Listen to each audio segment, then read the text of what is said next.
So with that, I will introduce our guest speaker today, Dr. Erin Frick. Erin is at Eckerd College in Florida. She has lots of experience studying all different species, and today she is going to talk to us about river dolphins. Nicole and I will be monitoring the chat, so you can submit your questions to everyone, to Dolphin Communication Project, or if somehow you get lost, you can also submit them to Nicole. And we will ask those questions as we go or at the end. So just remember that we're recording. So if you don't want to be seen, just make sure your video is off. And with that, I will pass it over to Dr. Erin.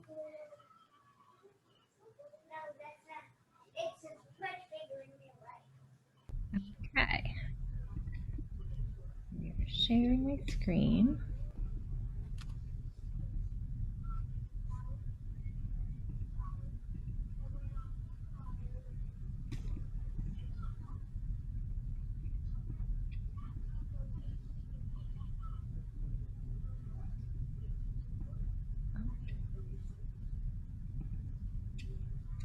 Did I not share? No.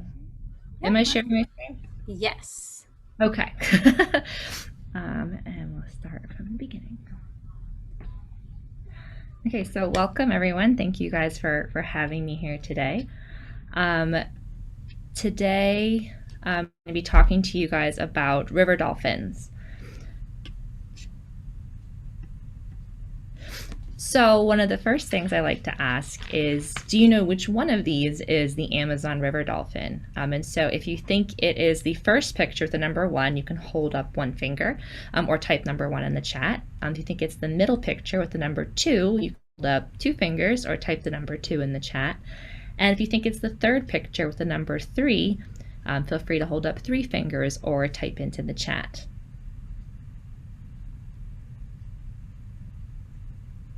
So if you picked the middle picture, you would be correct. So this middle picture is the Amazon river dolphin, which you can see has that nice sort of pink coloration. So everything I'll be kind of talking with you about today will be focusing on the Amazon river dolphin, and it's also known as the Boto. So if you hear me say Boto, that is another name for the Amazon river dolphin that many people use that actually live amongst these animals along the Amazon River. So when we're looking at the Amazon river dolphin, this is actually one of 4 river dolphin species, and they are the largest. Although comparatively to bottlenose dolphins, as an example of a saltwater dolphin species, they're a bit smaller than bottlenose dolphins. But what they're probably most well known for is that kind of pink coloration for them.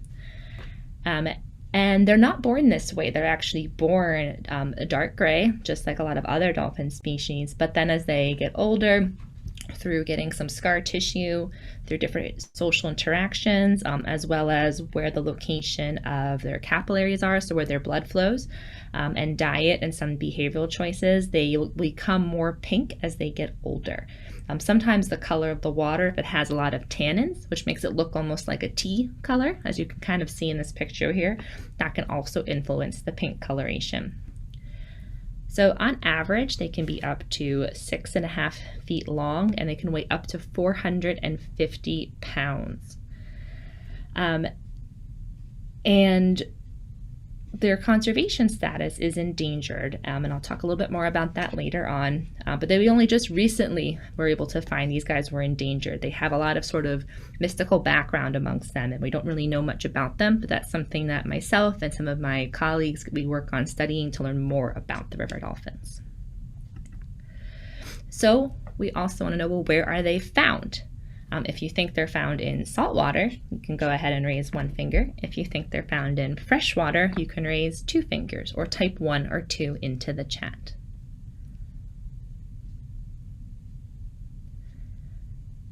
So if you put freshwater, you would be correct. So the river dolphins, or Botos, are only found in fresh water.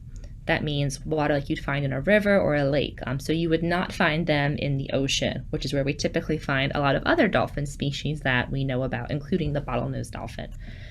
So these guys, bottlenose dolphins and river dolphins, would not be able to live in the same area because the river dolphins need to be in fresh water. And so we also want to look at, well, where do we find river dolphins? So we can't find the Boto just anywhere.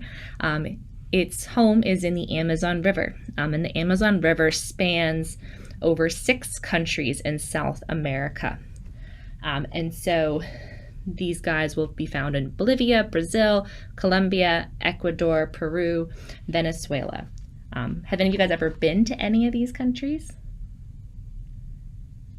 I know for me, I've been to Brazil and have been able to see and kind of study these animals out in the Amazon River along an area called the Rio Negro. And this has a lot of different areas where we find the Boto. But they can only be found in the Amazon River, which is partially where they get their name from. And as kind of a fun fact, the Amazon River is the 2nd largest river that you can find in the world, and it will be stretched across all 6 of these countries. That's a pretty big river, which leaves a lot of space for the river dolphins to be found.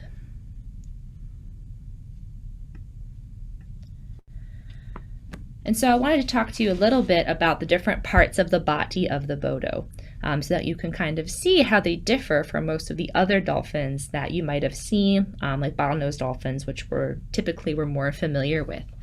So I do have this video that kind of helps you to see what they look like underwater. As you can kind of tell, the water is not kind of very clear and that pretty blue like we're usually hopefully seeing when we see some of our saltwater dolphins.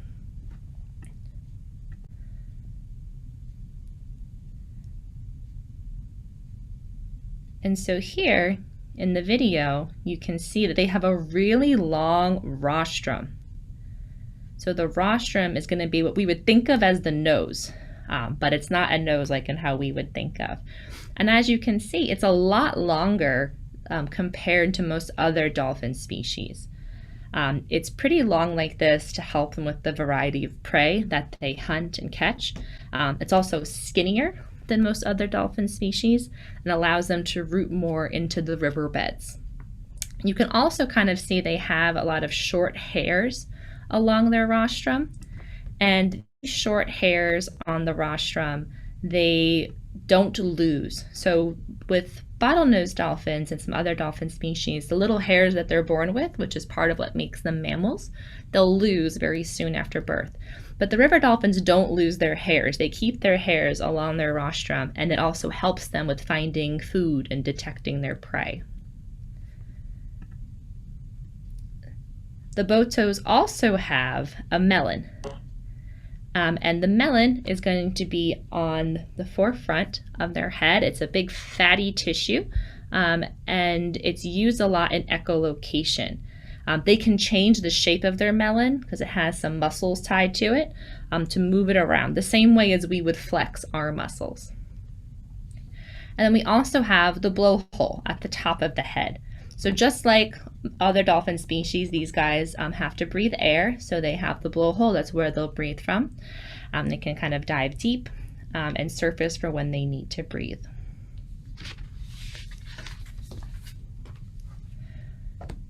Okay, their eyes are located on either side of their head. They're a little bit kind of smaller and beadier, and the eyes are pretty small. It's really hard for them to see under the water because it's really murky. So there's a lot more leaves and the water is darker, so it's a lot harder for them to see. So they don't rely on their vision too much. They're going to rely a lot more on echolocation, which I'll talk about in a little bit later. And so just to kind of let you see those hairs a bit more clearly, you can really see in this picture here the really tiny hairs on the rostrum. And inside will be the different teeth that they have, and they actually have 2 types of teeth, which I'll show you in a little bit. But again, note how it's longer and skinnier. The melon, just to kind of see it a bit clearer with the surface picture, you can see how it's a little bit bulbous, and it has, again, that fatty tissue that they can flex like a muscle and will help them with echolocation. The blowhole which is where they'll breathe from at the surface. And I included some pictures to show you what it looks like when it's closed as well as when it's open. And so when these guys breathe too, it's going to be a little harder for us to see them because they don't have the same dorsal fin that bottlenose dolphins have. So you can see with this picture the eyes a little bit more clearly, and they're kind of small and they look a little black and beady, but again, they don't rely very much on their vision because the water is so murky and it makes it a lot harder to see. So they rely a lot on echolocation.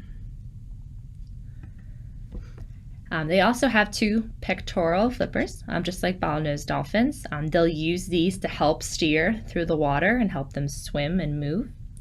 And they can also move one flipper without moving the other. And on their back, they have what's called a dorsal ridge. So this is different than a lot of other dolphin species. They do not have a dorsal fin. They have this, what they call a ridge. The reason why it's called a ridge, it's a lot flatter compared to the dorsal fins on other dolphin species that are usually a bit taller. The reason why it's so flat is because where these guys live, they have to constantly be swimming through trees and roots as the water of the river can rise and fall, sometimes a distance of 30 feet. And so having a big, tall dorsal fin would not be really helpful for them. It would make it a lot harder for them to swim through the trees. They would get stuck a lot more often too. But they still have somewhat of a dorsal ridge because it does help them maintain balance as they're moving through the water. But having it be too big would be not so adaptive for them. So they've adapted to have this much shorter dorsal ridge, as you can kind of see here in the picture. They also have a peduncle. So this is very similar to most other dolphin species. It's kind of what we call the trunk part towards their tail. And this is a very powerful muscle that they can move and helps to propel them more quickly through the water. They move it up and down as they swim. And then finally we have their flukes. So the flukes are what we kind of call the tail portion. They've got really wide flukes that usually have lots of little different notches and nicks on them, those that they'll earn as they move throughout their life. So these flukes also help them to propel themselves forward as they swim through the water, and there's no bones located in their flukes.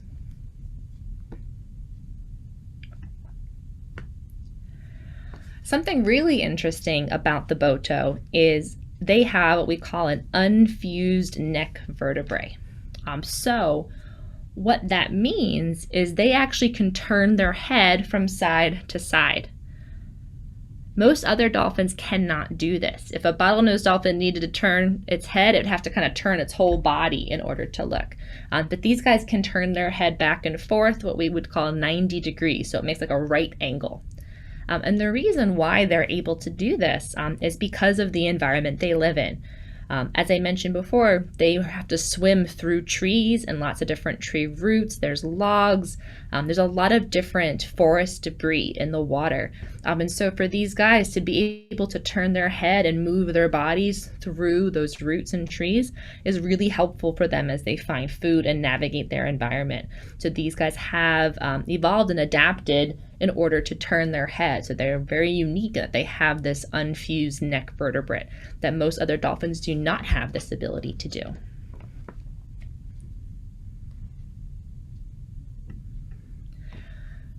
For their teeth, they actually are unique in that too. They have two types of teeth within their rostrum, and part of why their rostrum is so long is that it's able to house both types of teeth in it. So the first type of teeth that they have are going to be more spade-shaped teeth. So you can kind of see in the picture here, they're a little bit flatter. And then they also have these cone-shaped teeth towards the front. And these are going to be similar to what we see in bottlenose dolphins. If anybody wants to guess how many teeth an Amazon River dolphin has, they have actually about 100 teeth in their mouth. So if you are a kid and you have about 20 teeth inside your mouth, and if you're an adult, you have 32 teeth. So the Botos have more than twice the number of teeth that we do. And having these two different types of teeth allows them to have a much more varied diet, which means they can eat a lot more different types of food items. So the cone-shaped teeth, the more spiky ones that are similar to the bottlenose dolphins, those are in the front of the mouth, and that helps them with catching their prey. So you can see here as they catch the fish in their mouth, having those more cone-shaped teeth helps them pierce the fish skin so they can hold it and the fish is not going to be able to fall out or get away. So it lets them hold the fish a bit better. But unlike a lot of other dolphins, these guys will also eat fish that have hard shells or have almost armor in them. So in the Amazon River, there are going to be some species of fish and catfish that have these almost armored plate-like scales, and that's really hard to bite into, as well as crabs and different types of freshwater turtles. So because they have those more flat spade-shaped teeth, they can crunch through the shells using the teeth in the back of their mouth. So they have adapted to have these two different types of teeth so that they can eat both types of prey. The Botos also use echolocation. So this is something you might have heard about before if you've learned more about just dolphins in general, but it's like an echo. And so we do usually have this fun clip from, if you've seen the movie The Grinch, where he has the echo going back to him. So you know what an echo is? How are you? How are you? And so with the echo, it's the sound hits an object and it's going to bounce back. And the returning sound that we hear is called the echo. But one thing that the Botos use these echoes for is echolocation. And so if you've ever heard of echolocation, feel free to kind of either throw up a hand emoji using Zoom, or you can enter into the chat. But what echolocation is it's going to be the ability for an animal to use echoes in order to locate items or objects in their environment. And so a lot of dolphins are able to do this, and the Botos are going to be also able to use echolocation. And especially because of how murky their environment is, it's really helpful for them to have echolocation. So how it works is they have these click sounds that they produce that pass through the melon, which, as we talked about, was that fatty tissue on the top of their head. And then the sound travels through the water and it'll bounce off of an object like a fish. And then the echo will travel back through the water and it's received through the lower jaw of the dolphin. And for them, that includes part of that really long rostrum that we saw. And then the returning echo is then processed through the ear and then to the brain in order to help them perceive that information to know where the fish are located. So especially for these guys, it can be really helpful because it's hard to see in the river when it's really dark and muddy colored. There's lots of leaves and lots of trees and a lot of different debris and mud, and that can really make it difficult to find their food. So these guys are very well adapted to use echolocation to help them with that. So for what we kind of do, some of the research that we do is we're looking at, well, what does echolocation look like for these guys? Do they use echolocation the same kind of patterns that we see in other dolphins? So we're currently analyzing some videos that we have acoustics, which is more like the auditory, the sounds that they're making. So this is an example of one of the clicks that we've seen from the Botos that live in the Rio Negro part of the Amazon River.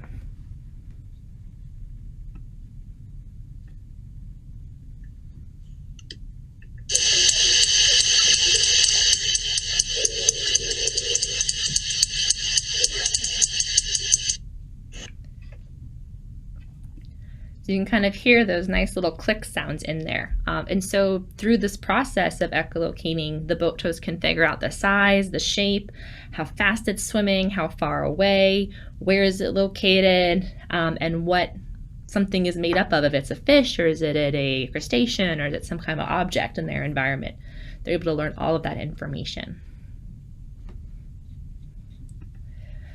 The Botos also use other sounds for communication, which is something we're also looking at here with my students at Eckerd College to study and to learn about. So I have some other examples of vocalizations that the Botos use here, including a whistle and a more kind of burst pulse type sound. So this first one's going to show a whistle example.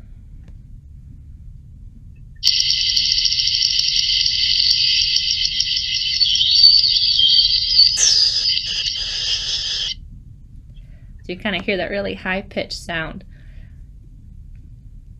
Here's the next example.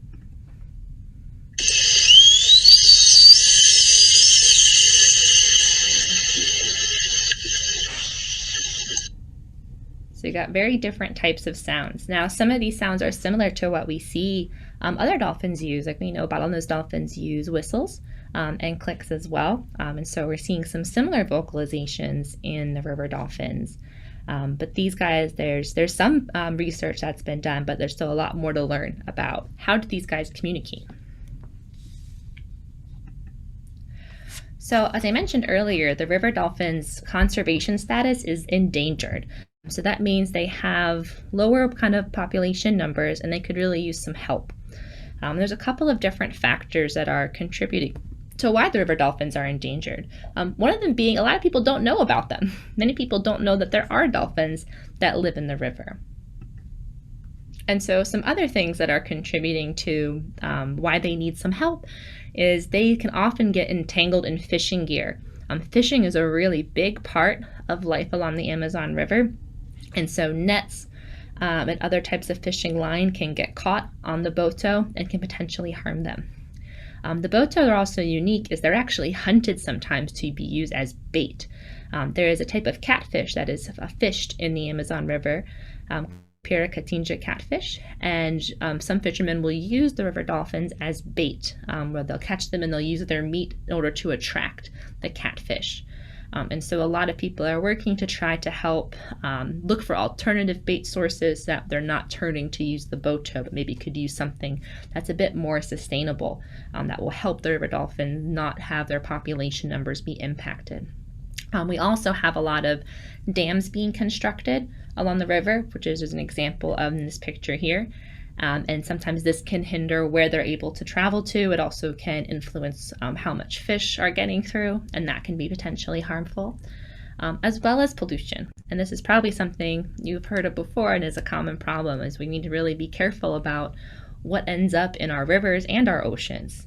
So having plastic and other pieces of garbage and debris is something we need to be careful about both in our oceans and in our rivers across the world.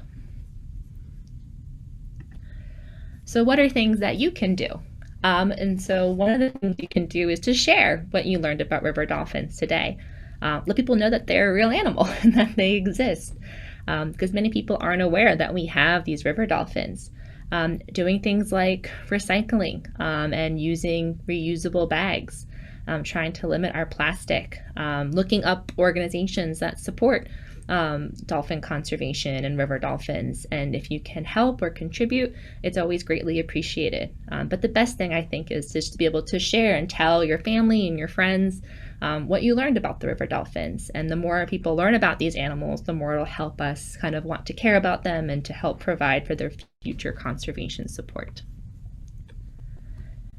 And so with that, I do want to kind of thank the Amazon River Dolphin Conservation Foundation, which is led by Suzanne Smith. They provided a lot of photos and videos for us today, and I'm very grateful for their support as we built this presentation.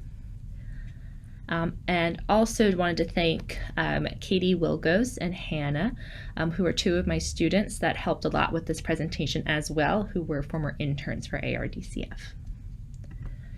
They also shared with us, this is some drone footage, so that means they had a remote controlled air drone that got some aerial footage of the Botos. And so I will kind of share with you that kind of brief clip of what it looked like. But again, thank you to the ARDCF for providing. Oops.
And so I hope you enjoyed learning about the river dolphins today. I did want to include, if you're interested in seeing where you might learn more about them, they actually do have an Octonauts episode that talks about the river dolphins, and it's from season 2, episode 15. The movie Rio 2 also shows the river dolphin, and those are a bit more where some of you guys, our kids watching, might be able to see them again. And then for the adults, there's actually a documentary about the Amazon river dolphin that deals with the threats that they're facing, especially related to the hunting for bait argument that's happening. But does anybody have any questions? Thank you so much, Erin.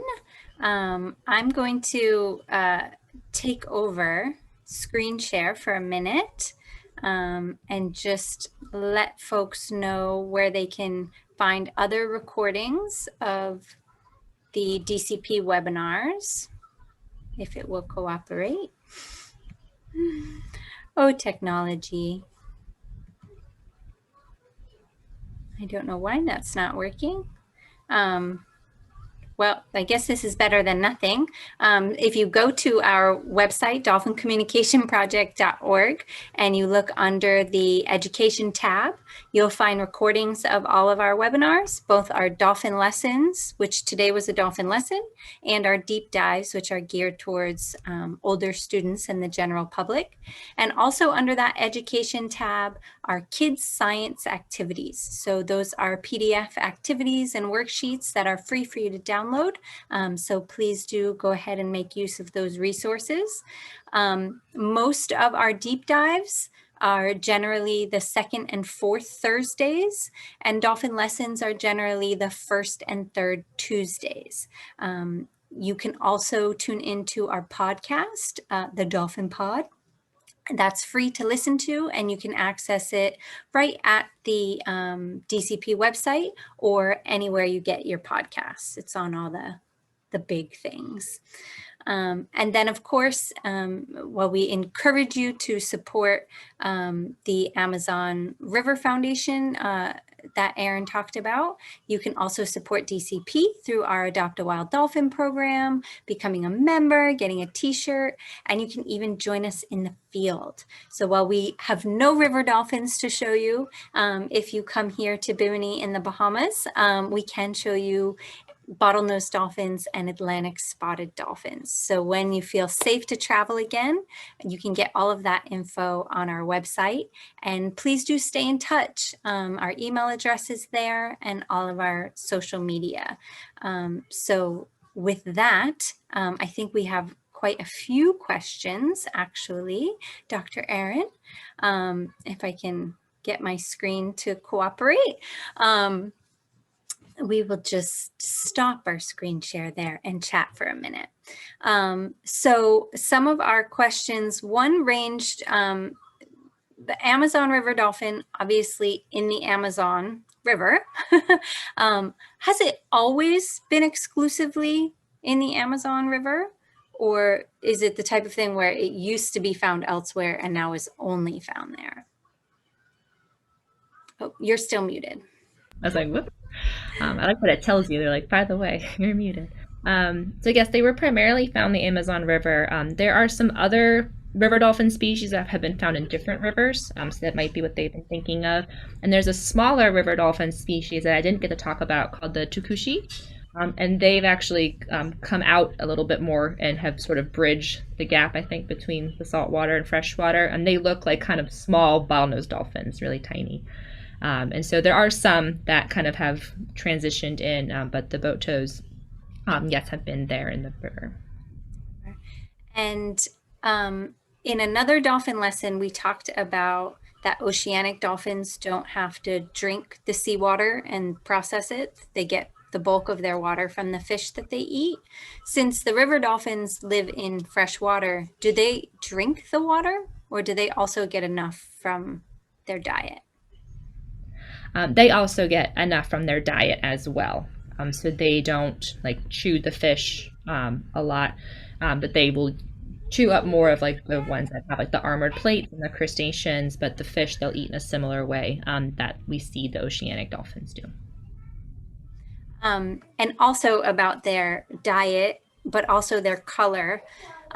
Is it true that, and if you know, that flamingos get their pink color from their diet? Do the Boto in part get their pink color from what they eat, or is it not like flamingos at all? It's not like flamingos so much. But yes, the flamingos do get a lot of their pink coloration from the diet that they get. And that's something for a lot of bird species we see for red, a lot of carotenoid-rich foods that have a lot of red pigment, in particular for the males. It helps to show the male birds to the females, like, hey, I'm good at finding food. Look how red I am. But the river dolphins, it's different. It's largely due to blood flow. And so depending on where they have more capillaries, where they can get more blood flow, gives them a bit more of a pink hue. And part of it too is we'll sometimes see with oceanic dolphins, if they, rummage a lot in the sand with their rostrums, they sometimes can almost rub off some of the gray pigment, and it looks like white.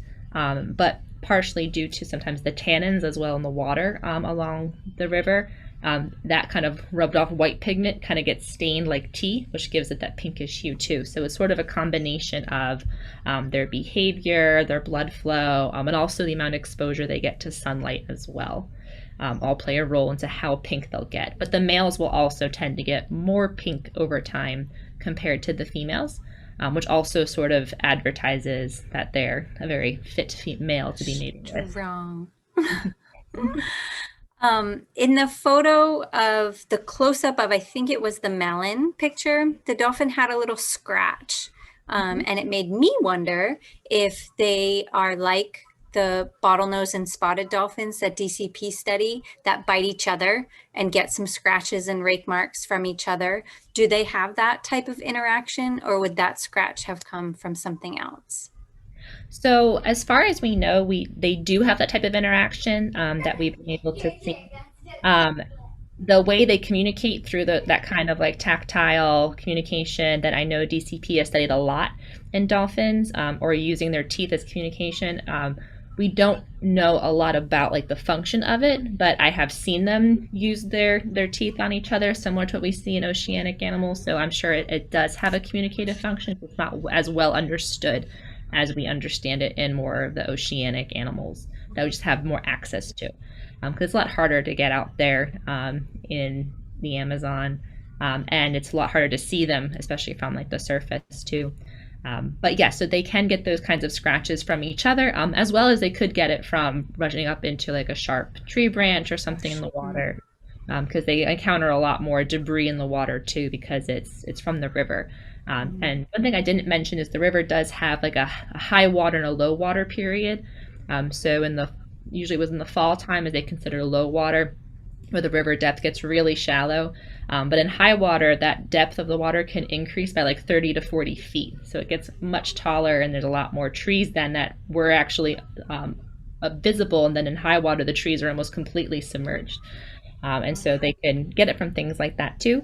But yes, they can use their teeth to communicate. The function is still what we're working on understanding. Cool. We have two more questions if you have time. One is, aside from humans, do they have a natural predator in the Amazon, or are they top dog? They are one of the bigger predators. They don't really interact with, like, there's caiman along there, but they don't really have too much interaction.